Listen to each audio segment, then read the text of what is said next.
1/2 cup na brown sugar. Ayan.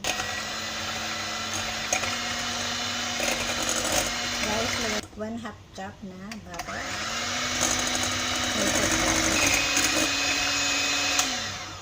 Guys, okay yan. At dito, 1 cup na all-purpose flour. Ayan.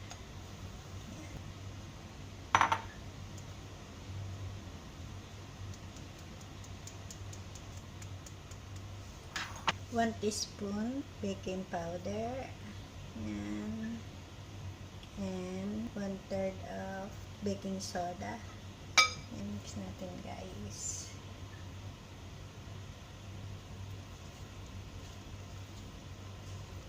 And 1 teaspoon cinnamon.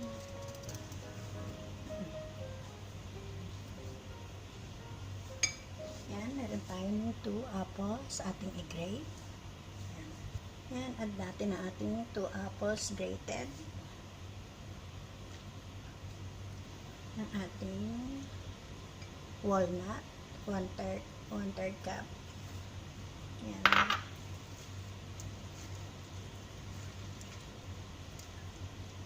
Nilagyan natin ang vanilla essence, 1 teaspoon.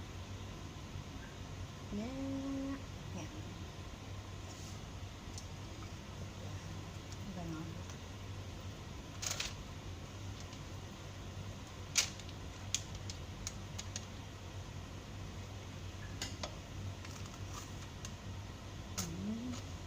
Brown sugar on top.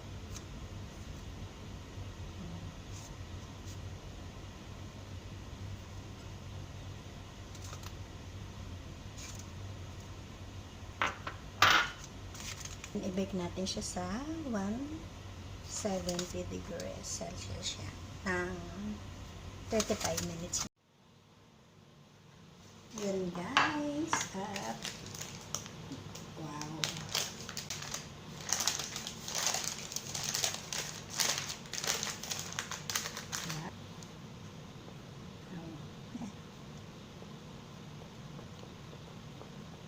Ito pa tayo, caramel sauce.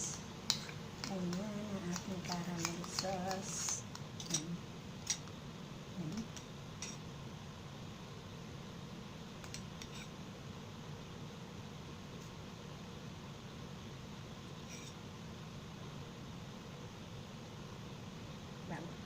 Yung caramel sauce natin hindi masyado matamis ha.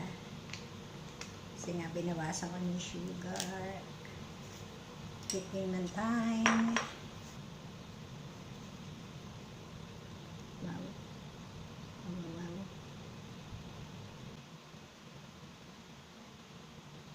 Yan, guys. Ito yung ating apple cake with caramel sauce. Yan. My goodness. So soft.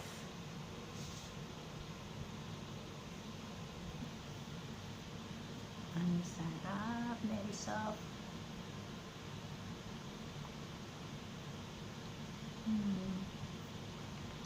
Caramel sauce. Don't worry, itong caramel sauce ko ay hindi ganun siyang kapanis.